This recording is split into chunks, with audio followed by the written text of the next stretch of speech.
Aber ja, das ist wohl einer der größten Vorteile davon, dass es jetzt im Browser läuft.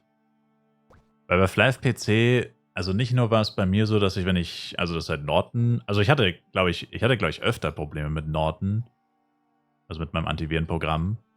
Aber ich konnte sie, glaube ich, immer fixen. Ich weiß nicht mehr wie, bis halt zu dem einen Punkt, wo ich gerade gesagt habe, bis mich halt Norton wirklich das Spiel ums Verrecken, egal was ich eingestellt habe im Antivirenprogramm, mit Ausnahmeregelungen und Ordner nicht scannen oder ganze Ordnerstrukturen ignorieren, hat alles nichts gebracht. Aber davor hatte ich auch Probleme, da habe ich es aber irgendwie mal hinbekommen. Irgendwann ging es gar nicht mehr. Aber das war eigentlich das einzige Programm. Es war nicht nur Antivirenprogramme, es war nicht nur Norton. Also ich hatte auch mal irgendwas anderes installiert. Ich weiß nicht mehr, was es war, weil ich meine, das ist ja auch schon wirklich sehr lange her.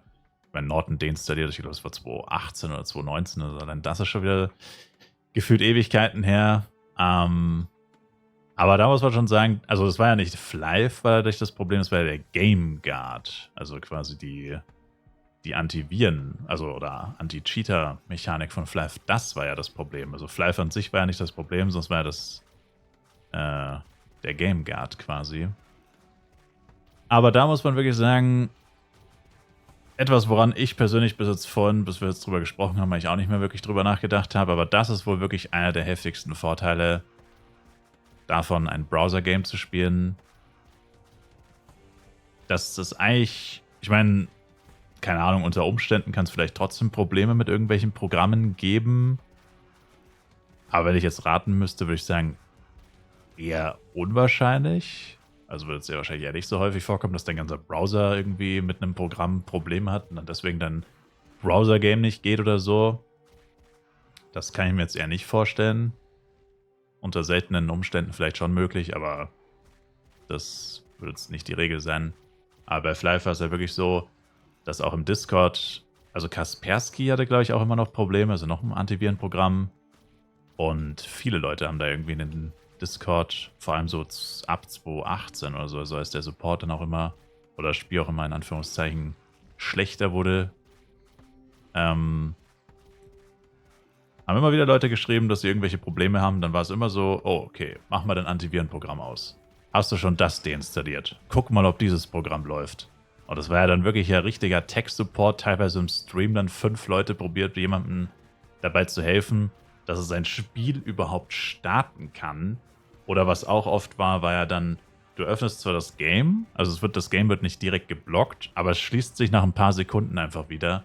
Und da gab es so viele verschiedene Dinger, dass da manche Leute schon zu richtigen Support-Mitarbeitern geworden sind. Also einschließlich mir, da hast dich fast gefühlt wie, als würdest du eigentlich für Gala arbeiten, als würdest du für sie den Tech-Support machen, so ungefähr.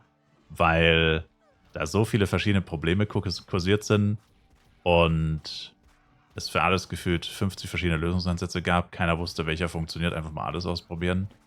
Und so viele verschiedene Programme, die mit Flive beziehungsweise eben mit dem Game Guard nicht funktioniert haben. Das war schon echt wild eigentlich. Und es wurde immer schlimmer. Also, ich weiß nicht, am Anfang hatte ich das Problem eigentlich nie. Oder wenn, dann halt hast du einfach Flive mal neu installiert und dann ging es eigentlich wieder.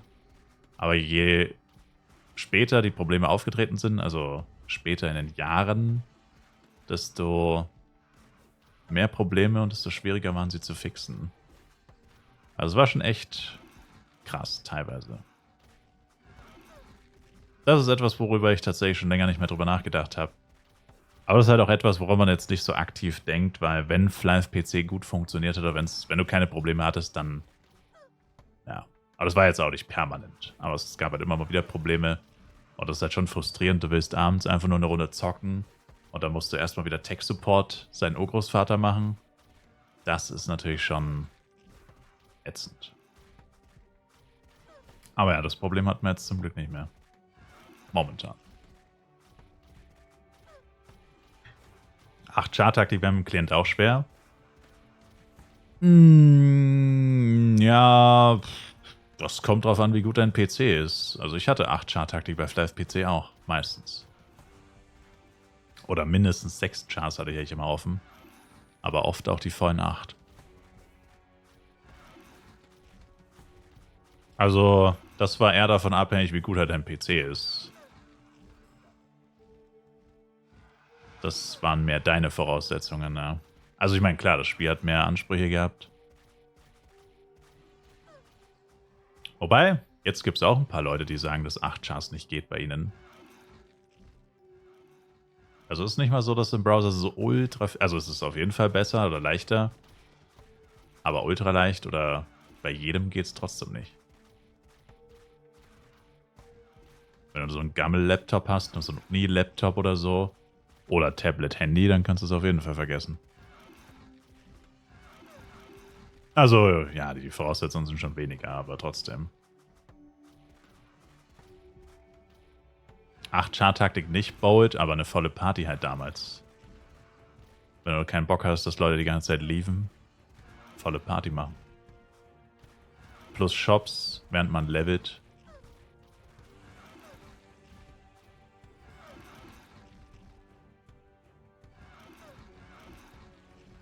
Oder Saugchars. Es gab genug Sachen, die man machen konnte mit mehreren Chars. Plus Partyfilm.